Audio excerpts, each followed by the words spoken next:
Thank you for visiting. This is Glenn Lyvers. It is June already, June 2026. This is some of our favorite poets from around the world. Thank you guys for all coming. And this is a poetry event, so sit down, relax, enjoy the show. We're going to kick things off with Gloria. Please introduce yourself, tell us where you're from, and you can read up to three pieces each. Hi, everyone. I'm Gloria. I am from Pleasant Valley, New York, which is kind of between New York City and Albany. Um, the topic here is birds. So, just a little bit of background about my poem. I have always been absolutely obsessed with Gene Craven's I Heard the Owl Call My Name. I'm sure you guys might be familiar. I've taught it many times in my classrooms.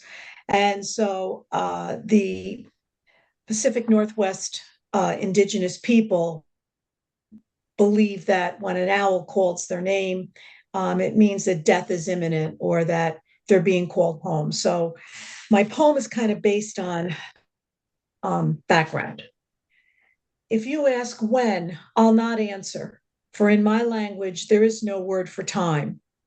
When the sky fills cerulean and fuchsia, when my feathers close inward and I wipe the brilliance from hyperopic eyes, when daylight appears in hot, molten colors of red, and the sun beats down in impossible heat, when snow is as deep as the longing for spring, when moons wax and wane, become round and heavy, disappear into the clouds, when the rains come, and with them bolts of light and thunder that shakes the core of the land, when I perch on my pedestal of worn oak, its hallowed interior my daybed, when the scurry of feet scatter across the mossy forest, looking for a shelter only they can find, when the shining light I'm sorry, when the shining light burns just ahead of the darkness, and you can ever so slightly see it in the distance, I will call your name, and you will whisper into the universe, I am ready. Hmm. That's nice.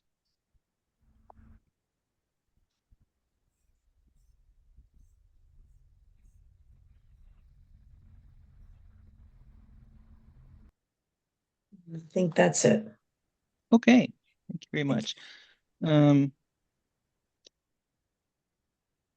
Let me just move this down. I'm going to share this one just because I get so into managing the group that I forget to read. And I wasn't going to read this morning, but then I remembered birds, and so I'm going to read this piece. This is like one of my earliest sing-songy pieces, and it's just fun to remember this kind of stuff. Let me see if I can share this on my screen. Of course I can't, but I'll go. Let me just open my browser. It's not important. It's called Trinkets. It's in this, or it's called Little Brother, but it's in this little book called Trinkets. It's on my website, glenlivers.com, and it's free to read. And it's just like it's so great. I just love that it's there because it just reminds me of um, I don't know how far I've come or whatever, but it's called Little Brother. Chris Connolly was 9 years old and Catholic, and almost always in that order.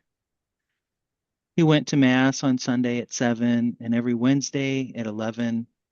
He knew the words, and he would pretend to sing along while he secretly wished for it to be over. Until one Tuesday morning, he climbed on the maple sapling in the yard, bending it over in slow motion. He held the trembling tree taut, peering into a bird's nest. He saw two mouths reaching and tweeting to the tune of jingle bells, while the mother bird circled angrily until she dove and struck Chris in the head. He released the sapling, and like a slingshot, it flung both baby birds up onto the roof, and they rolled down into the rain gutter like little lint covered, soggy, rotten pink and blue potatoes. Chris went home and told his sister, and she was horrified. And she told him they were dead birds. They were dead birds with bird ghosts that would haunt him. And from then on, he prayed in church for real.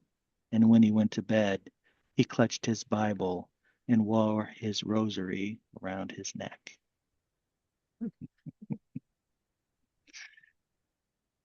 Okay, Lynette. Okay.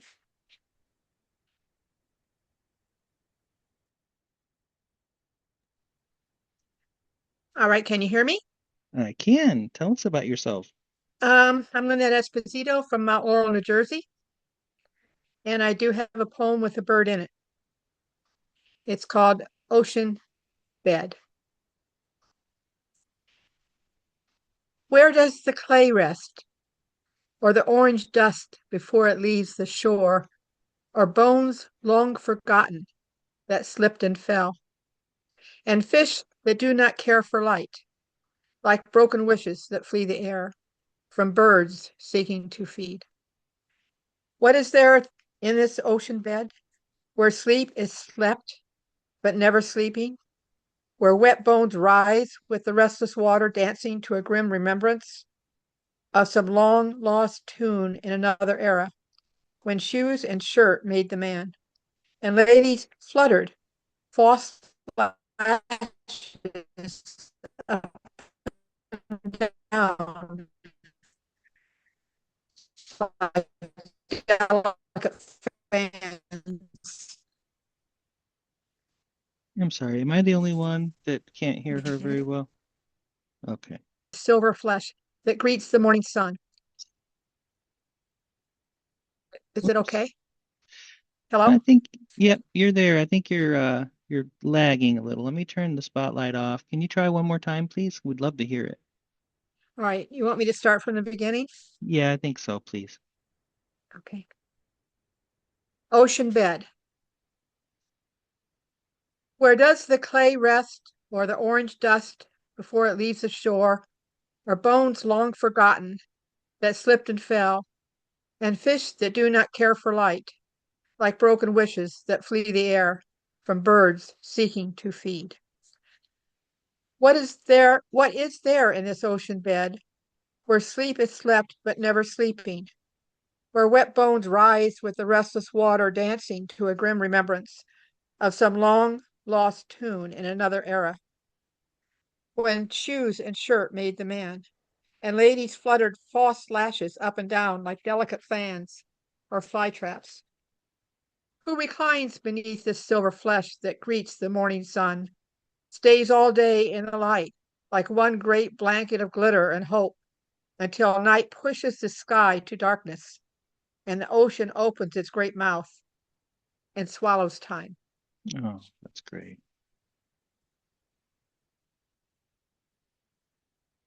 And then I have a very short one as opposed to that big long thing.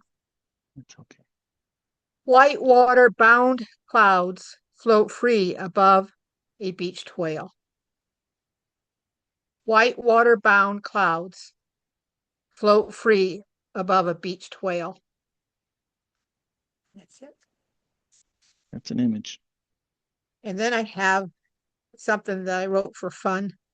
So if you don't like it, I'll understand because it's my sense of humor coming out.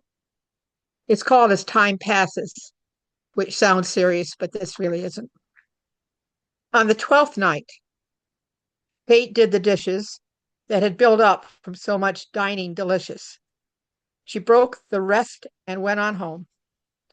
The party's over, she said, when I have gone from ravishing beauty to nothing but a maid.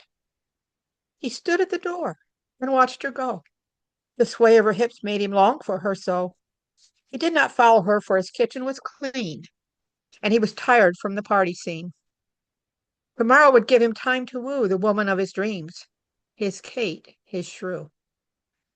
But days became months, and months became years, and soon he was an old man with an old man's tears. Time passed, and he passed with it. And what of Kate? Did she wait, too? It is said she waited a while, and cultivated a lovely smile that attracted a merchant of Venice in a midsummer's night's dream, a shrew and a salesman. Does it seem possible? And that's it.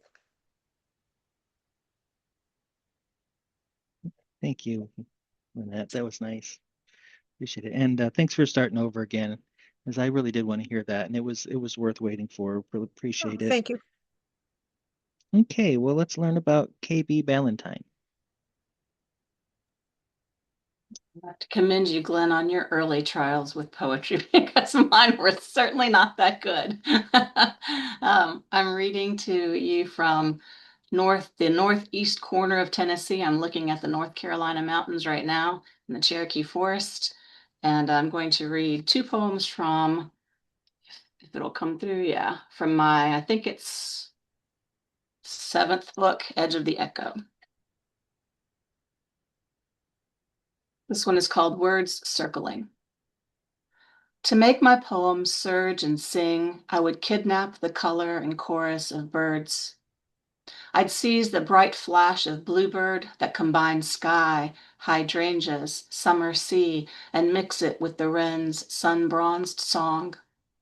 I would catch the language of sorrow and love that weave through each line of a thrush's melody, the harmony of the finch burnishing stanza's timbre. Hijack nuthatch and meadowlark to pry deep into the verse of trees, flies and gnats snatched midair. Let passion blaze like a cardinal's fire in winter nests when couplets, tercets collide.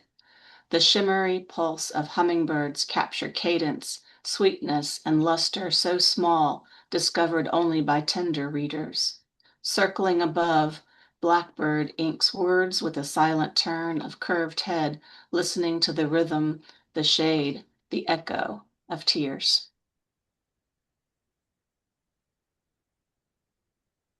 I am a bird nut, so I have all sorts of birds that I feed, and I get to see them, and it's wonderful every day. So this poem is called The Zen of Birds. If I got to choose another life, a closer, meaner life, a simpler, more focused life, I'd like to be a bird, a cardinal shrub bright in February rain, a bluebird fluffing feathers, puddle bathing, a hawk skimming July thermals, river shrinking and swelling below. Meaty meals of gnats and flies, worms and grubs, reaping seed from backyard feeders, winging through studded branches, green leaves. Not a crow ghosting the oak, but a wren, plain and small, psalming the dawn.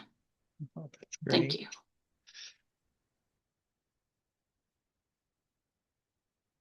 Thank you. I like the that last bit. That was really great. Really, really great. The humility of it. You think about, well, I do. I don't know. I read this, I don't know, article, and when I was studying philosophy, it's by this guy that wants to say, what must it be like to be a bat?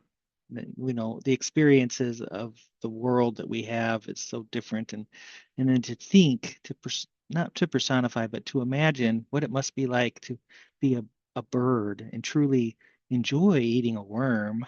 It's something we would just probably not enjoy.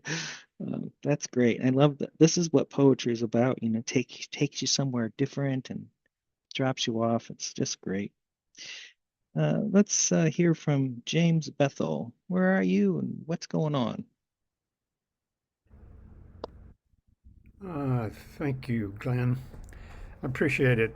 My name is James Bethel. I have a middle name, Allen.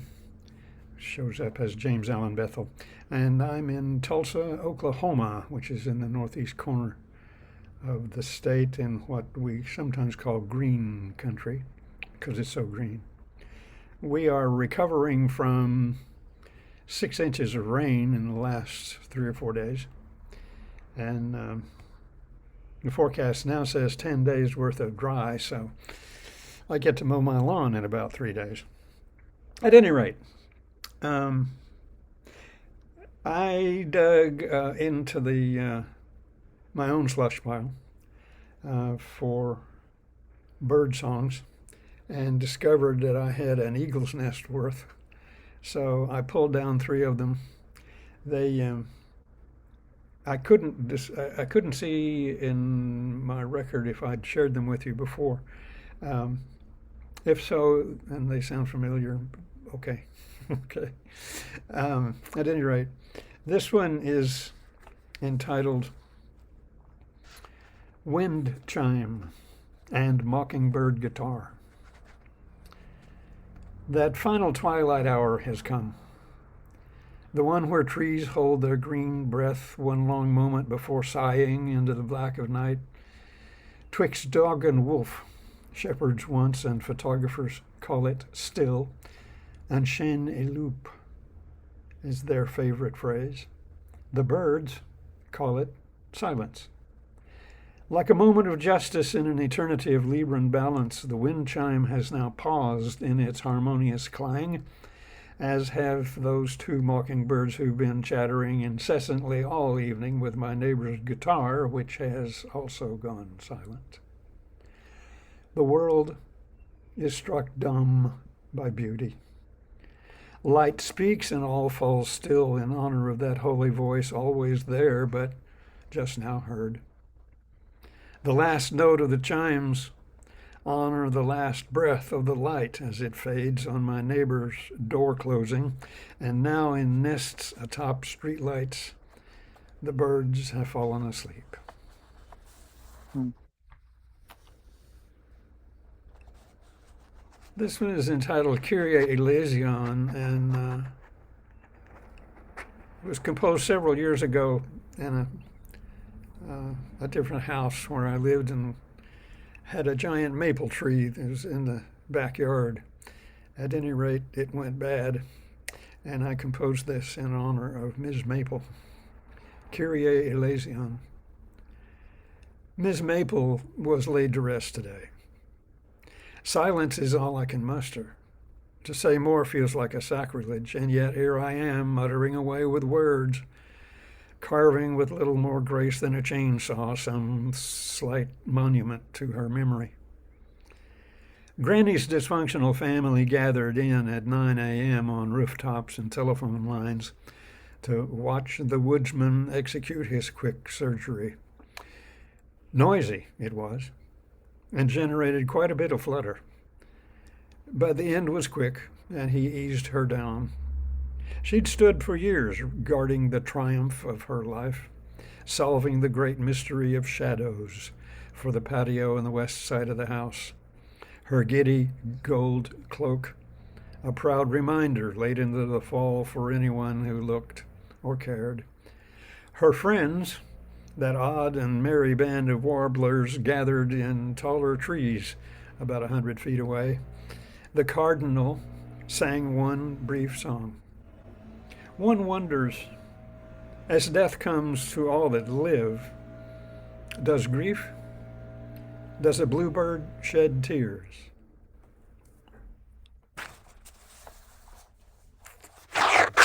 And this one is One Bird, Yes. Alone, flying east into the sun, not yet risen into a welcoming sky. We, the bird, and I share the hope of the day, the promise of the light. I said to Roshi, inside there's a yes and a no. And he said, follow the yes. I think the bird was following yes. Thank you, guys. It's good to be Thank here. you. It's nice to have you. That was nice. Okay, let us move on to Peter. Okay.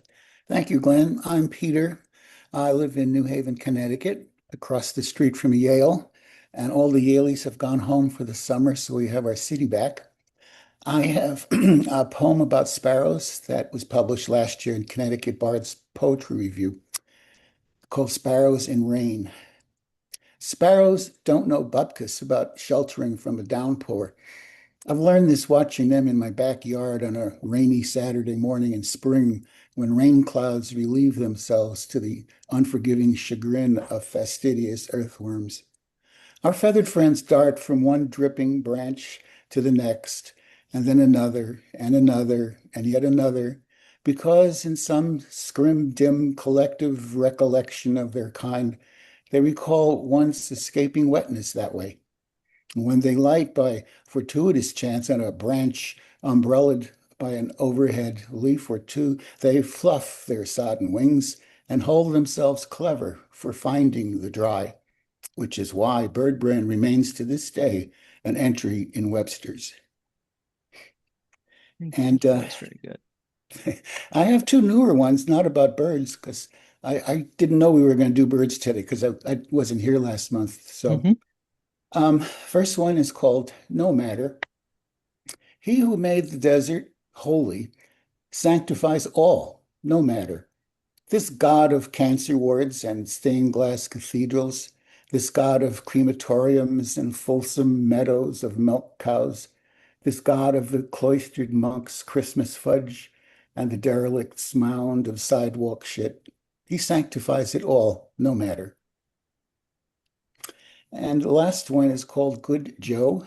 It's about my father-in-law. Because every day he gave a quarter or whatever jingly change from his jacket pocket to the homeless men between his office and car, they learned his name was Joe.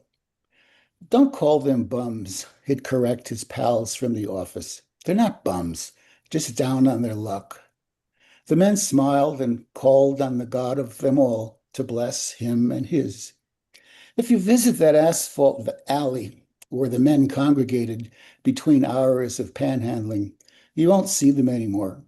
Joe and the men he was kind to, they're all dead and gone now.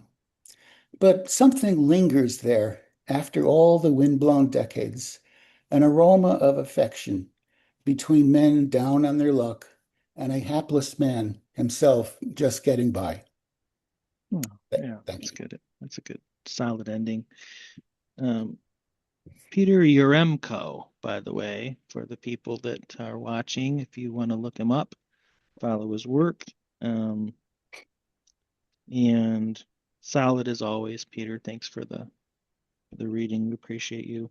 Um, let's go ahead and move to Peter King, and not to be confused with. Ah, host disabled participant screen sharing. Can't share my screen. Okay. Oh, my apologies. I think I need to make a change in the settings.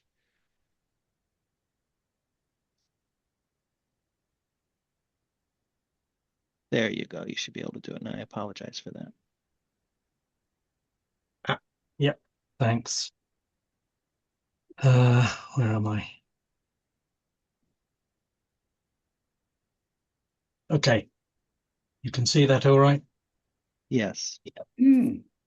So I was going to read 3 sets of bird poems in my series of aviaries, but then Glenn's first poem, Glenn's only poem, made me think I'd replace one of them with a Catholic guilt poem of my own. So I'll That's just read great. two aviary poems, and then I'll get to the other one.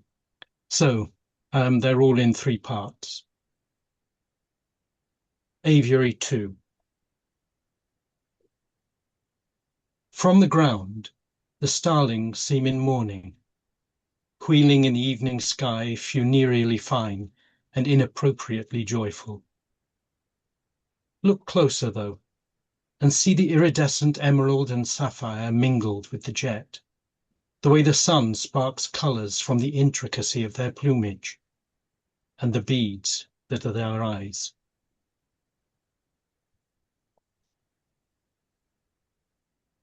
Orange-red breast glows puffed against the cold, head cocked, one eye on the feeder in my hand to be replenished, one eye on the swirling field that links Earth's molten core with solar winds that sweep out from the sun's corona.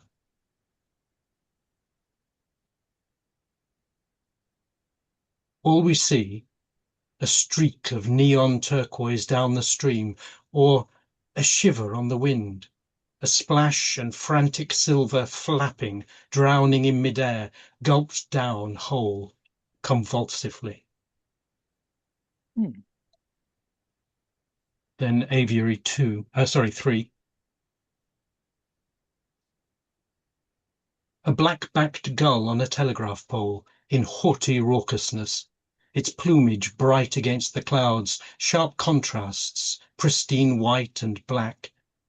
It turns its head towards me, then away, in languid, arrogant dismissal.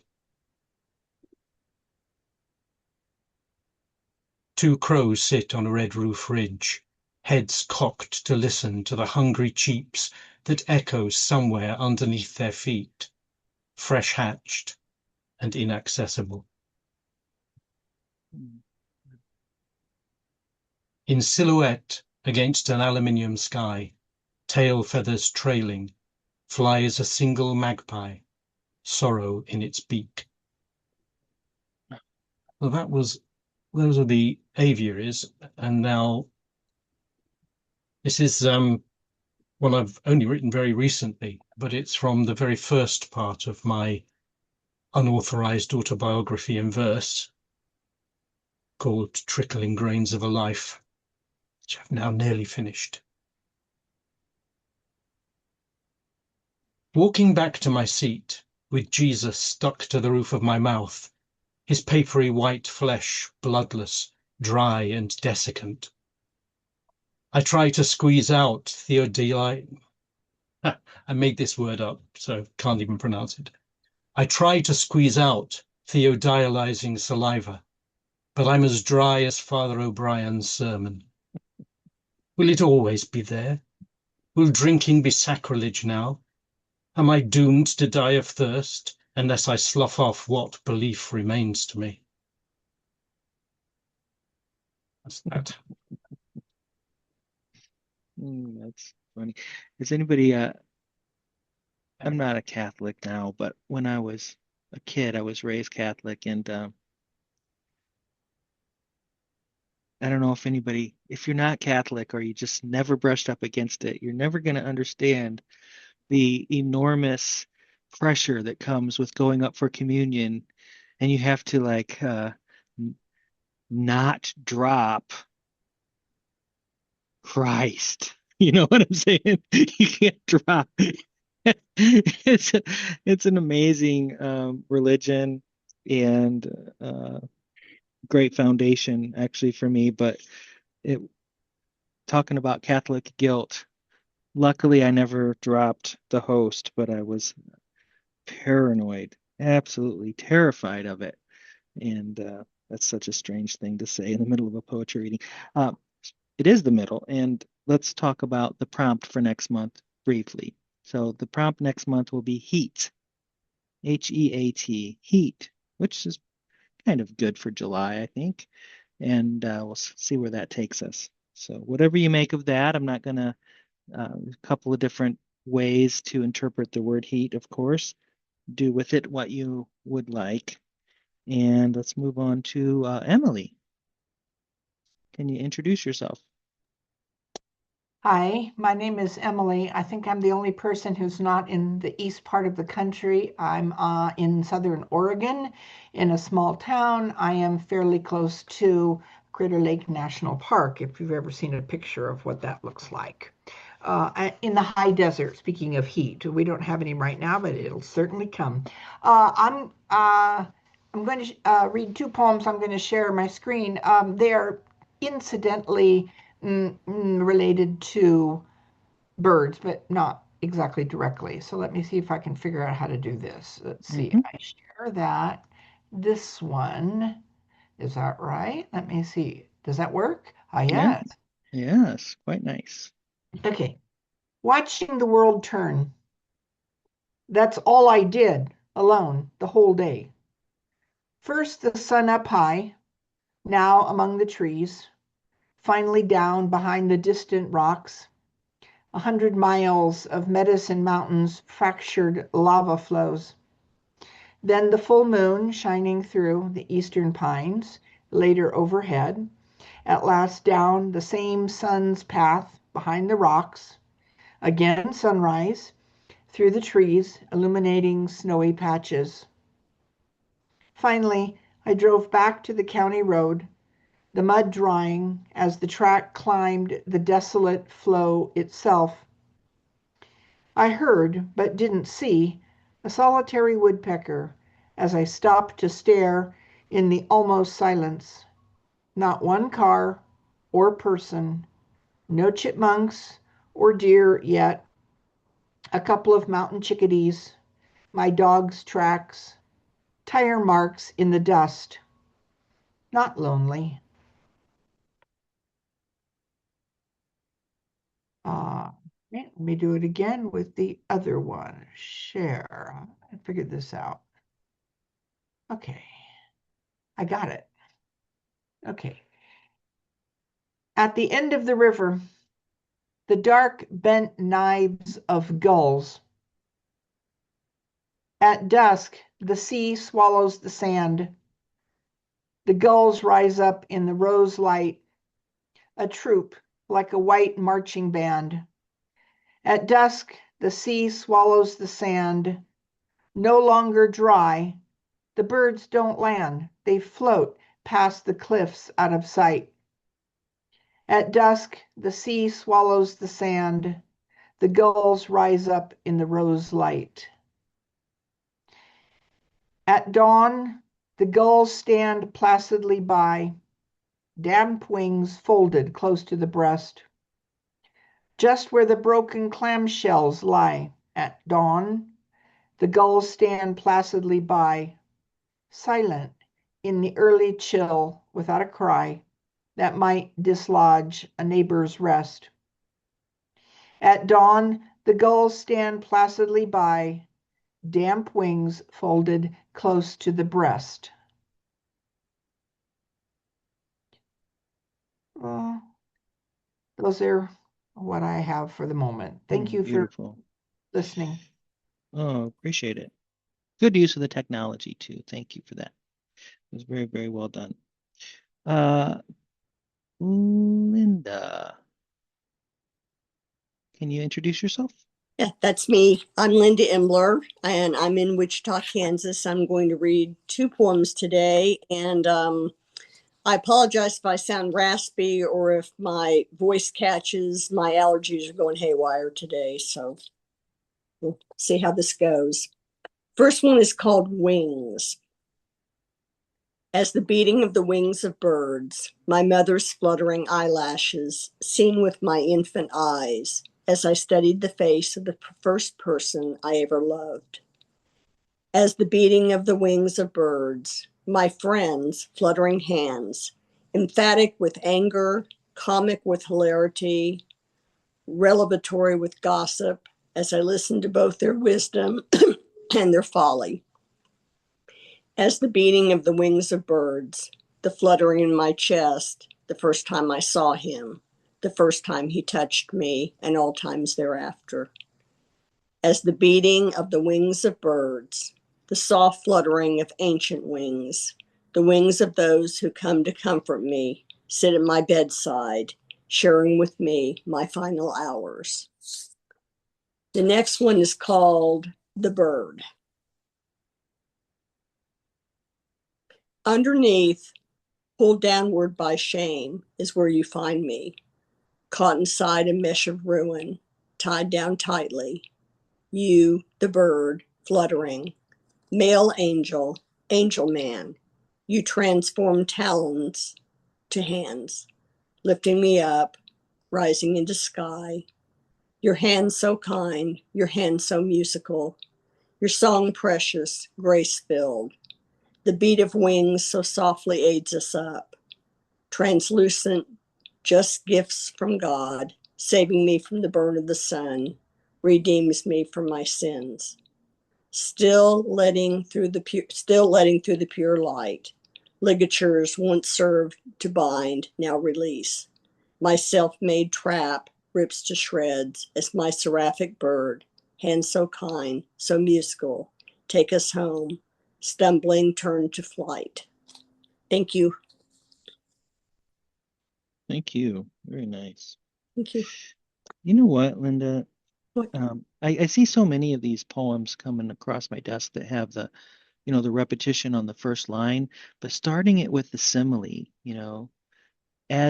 what is it, as the beating of the wings of birds, and Uh-huh. then breaking into that. That was so well done. I mean, Thank that repetition was so powerful. Um, that was just done right. And I just wanted to call attention to that. Just really, really strong poem. thank you. Yeah, I'd probably be sending that in for some contests if I were you. Um, all right, Chris Wood, would you introduce yourself and tell us a little bit about what's going on with your poetry? Okay, just so you know, Glenn, my maiden name was Conley. So when you brought up Chris Conley, the Catholic, I thought you were going to be writing about me That's great. because I was raised a Catholic as well. So I do have a book out. It came out in February, Yesterday Echoes. From Finishing Line Press. I don't really write much about birds, but they do make an appearance every now and then in some of my poetry. So I pulled up two of them. I live in Chattanooga, Tennessee, and I'm originally from Kentucky. This first one was published in Dandelion Scribes. The bird that couldn't tell time. Wet noses wade into my slumber, nuzzle my arm. My eyes unclose, and I roll in a huff. Tucked between your dreams and dawn, I linger through your next breath, then trudge down the steps and follow the pups out the front door. The moon greets me, a sliver of light thumbnailed above the neighbor's maple tree. A lark sings a morning song, and the stars twinkle in surprise. This next one was published in Writing in a Woman's, was it Writing in a Woman's Voice? For the Birds. Yellow blooms lace the tomato plant under a makeshift cage. It's Monday, the same cycle as last week, from pillow to car to desk and back again. Barn swallows persist, build a nest over the front door, leaving their mark on the welcome mat. At lunch, two kids fidget in front of me. A woman paces back and forth between them and an old man perched at the first table. His mouth droops a little, left arm hangs limp. She speaks to him slowly, patient but insistent on getting his orders. I watch the tender moment until one kid, pecking at the other, bumps into me, leaving a mark on my foot. I look to their mom, who stares at the bright menu overhead. The clock ticks slowly through the afternoon, the commute even slower. Lavender and mint fragrance my path from the driveway to the porch. Basil and rosemary wisp wave like candlelight, glowing dark shadows against the soft brick. Thank you. Thank you. Can you explain what you meant? Kind of missed the part writing in a female voice. What was that part? The, That's the name of the publication the place where oh, she published my poem. It's called Writing in a Woman's Voice. oh, okay, that's cool. It's kind of interesting because I mean, obviously now that I know it doesn't tie together, but maybe some of you remember I mean, in the old movies and stuff, they would use the word bird as in like another word for a woman. Mm. Like, oh, that's a yeah. What are you doing with that bird? That kind of thing is a kind of interesting that maybe because women have higher voices or something, but that's That's a kind of cool. British thing, isn't it? Don't the It wasn't that mostly British? All the old '60s movies, the Brit boys would always refer to birds. Like we call them chicks. We called them in the '50s, oh, chicks, interesting. and the mods and rockers would call them birds. Also, the Australians. Ah, yeah. That's really interesting. Yeah, I never thought about the whole chicks thing. how we, where did that come from? I love the etymology of words. I love like occasionally I'll look something up like where did that word come from? Why do we say that? Because especially in the English language, I mean, that you just it's inconceivable sometimes what some of the words that we use, where they ever came from. That's great. Doug Van Hooser, please. Hi, everyone. I'm Doug Van Hooser. I normally come to you from Wisconsin, but I'm currently in the west suburbs of Chicago, where I'm directing a play that went into production this weekend. I have some uh, poems that I admittedly went into the archives for. Oops.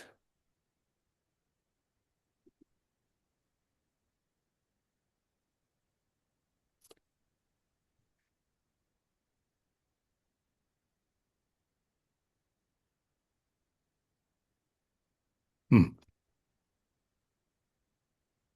Excuse me, I'm having a hard time Yeah, finding take your my time. file. That's fine. We're all friends here.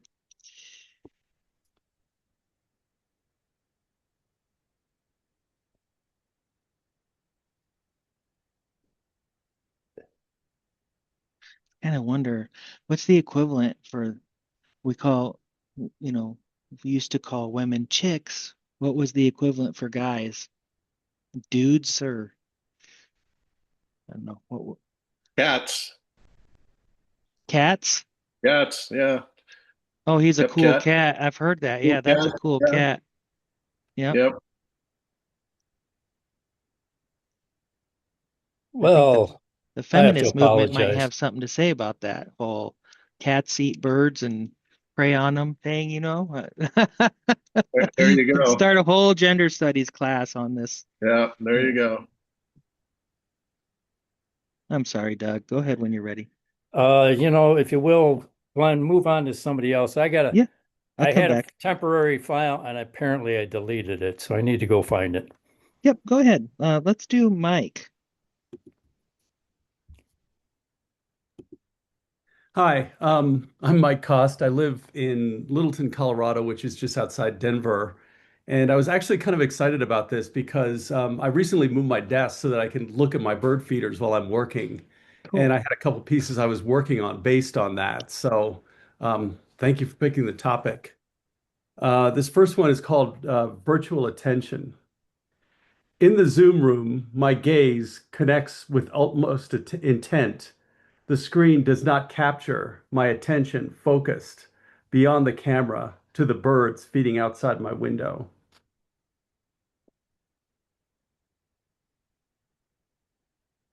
In this one, and I apologize if I am violating a rule here, it's about animal politics. And if I do, I will, in the sub theme of today, be happy to pay any penance that I need to pay.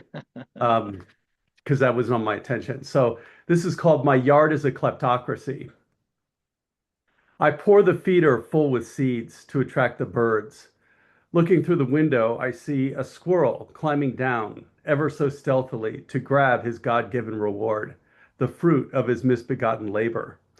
The birds glare from afar, envying the little entrepreneur, until it scuttles away, flying to the ground. They at last feed on the trickle-down morsels, hurriedly, before the rabbits arrive. I And think that's we can it. handle that one. Thanks. Thank you. Appreciate it. Okay, we're gonna do Michael Watterson, then Dennis Malsby, and then circle back around to Doug. So be prepared. Go ahead, Michael, when you're ready. Thanks, Glenn. Hi, everybody. Michael Watterson. I'm also in the Pacific time zone in Napa, California. Um, so I have a bird poem. Um, the starlings, it's about starlings. Starlings are not native to North America. They originated in Europe. And in popular mythology, they arrived here in the late 19th century because a Shakespeare buff released some starlings in Central Park because he wanted to bring all the species of birds that were mentioned in the plays into America.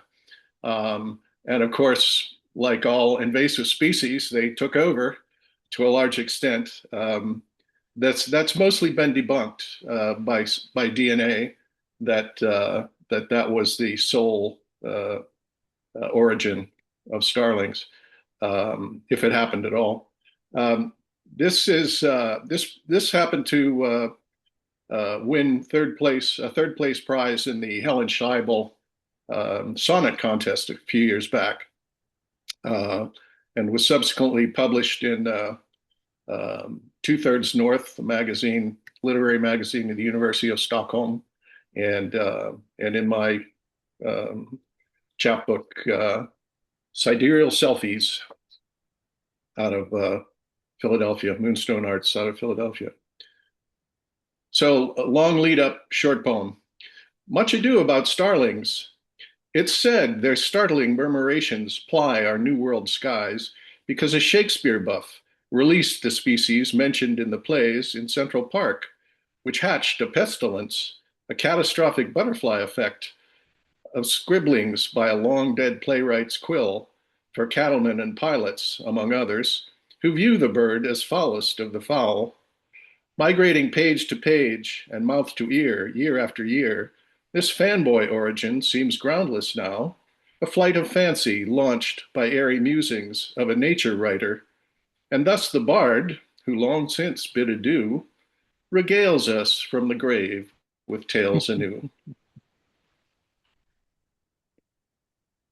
And this month, I was fortunate to have a poem published in the Stillwater Review, which is a literary magazine based out of Sussex County Community College in New Jersey, called Still Life Self-Portrait.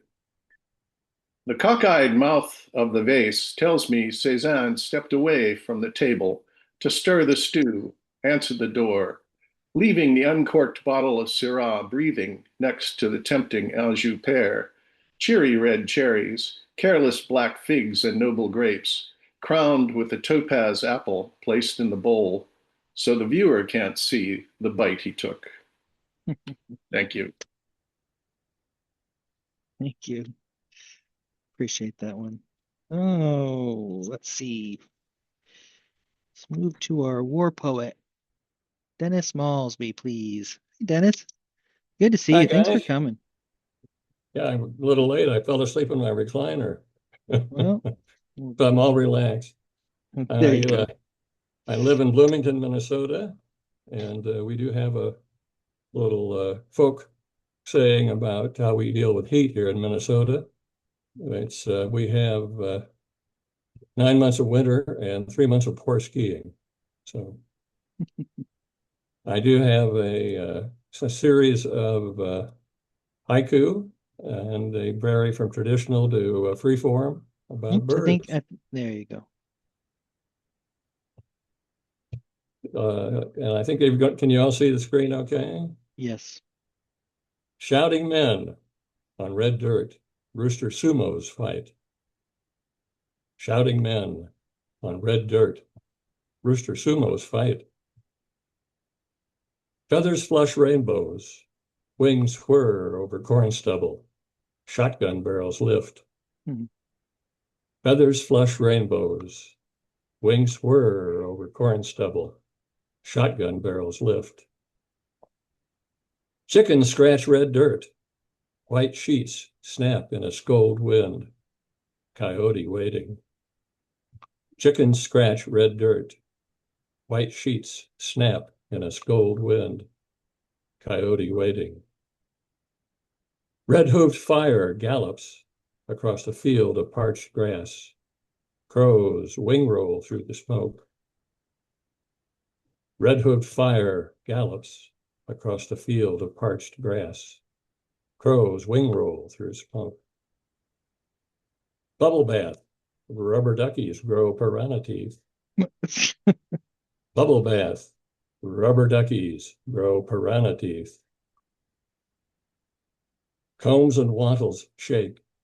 Wings raised, black striped chickens chase beetles on red earth.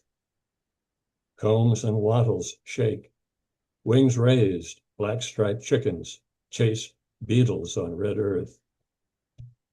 August 13th, 2015, Harrison Road. Heat flares from the pocked gray surface of the sidewalk. Ants swarm a dead crow. Heat flares from the pocked gray surface of the sidewalk. Ants swarm a dead crow. Crows shake wings. Black dancers on snow. Crows shake wings. Black dancers on snow. Through winter haze, an owl rides on a whisper. Wings dip in and out. Through winter haze, an owl rides on a whisper. Wings dip in and out. Oh, there's some great images. Thanks, Dennis. Thank you. Little different for you. And obviously you do haiku well, but a big collection like that all at once it's nice. Appreciate that. Doug, are you ready? Yeah, I apologize for my technical ineptness. That's fine. We're all friends. So these three poems are admittedly all from the archives. First one's entitled Ruby Throated. You hum as you hover, dart like a karate punch, retreat, observe, and dive. You inspect the abutillion bells, Kana's red mittens, even the heirloom pink carnation geranium. Somehow you wend away into the greenhouse where blooms beckon. Glass captures the heat and you. Blind to the window panes, you knock and knock, but no door opens to the white oaks and blue sky. I retrieve a fishing net, try to scoop you from the glass, the pain of failed escapes. But I am inept, you elusive, until you tire, seek to hide behind the flowers' batting eyes and sheepish smiles that enticed you. I move two pots, expecting you to sprint, but your wings are spread like two hands on the knees, grasping breath. I take you in hand, a vibrating alarm, and bring you out into the summer's hot hug. Open my hand, you launch, a firework that blasts into the sky. My anxiety takes flight and disappears with you, high in an oak's leaf sanctum. And then the second one is entitled Goldfinch Grand Prix. Goldfinches pedal to the metal, slalom through the goldenrod. Sulfur butterflies swirl in a yellow dust devil. Cabbages do-si-do. Heat cracks the earth in a spider web. Grasshoppers take wing, gnawing green. As long as the robins sing, I don't care if they mate, if the rain puddles or sluices into the covert. It's the bellow of a bullfrog, the buzz of a hummingbird wings, the woodpecker's rap song that knocks on my door. Makes my thistle bloom, attracts the swallowtails and bees to feast on my thorn nectar. The sun sets in a red bloom, the moon ripples on the lake, stars kiss the onyx night. And I wrote this halfway recently. We just passed the summer solstice, but this is entitled Spring Equinox. March, when daylight catches up to the dark, descendants of crocus I planted 30 years ago dot the brown lawn, dimples of purple, yellow, and white. Blue squill will steal the show in a week. Early spring indulgent as childhood. Small birds dart about so fast I can't identify them. Like whims, they come and go. All these new beginnings, the rush of expectation. I am the brown grass. I dream of green, of poems that are tulips, that time will give me another season, another chance to bloom. Thanks. Another chance to bloom. Thank you. Thank you. Very nice. All right. Well, thank you everybody for coming. It was a good event. Don't forget next month. I can get that date for you if you'd like. It'll be July 25th. July 25th at 1 p.m., same bat time, same bat channel. And peace to you all. We'll see you next time, okay? Thanks, everybody. Take care. Thank you, Glenn. Bye. Thank you. Yeah, thanks. Oh, Chris, sorry. Can you send me a link to your book? Yes. Yeah, just send it to my admin account. Okay, I All will. right. I'd love to. You probably sell a book if you do that. Okay. All right. Okay. Thank you, Bye, Glenn. everybody. Everybody be well. Bye-bye. Bye-bye. Bye. Adios, all.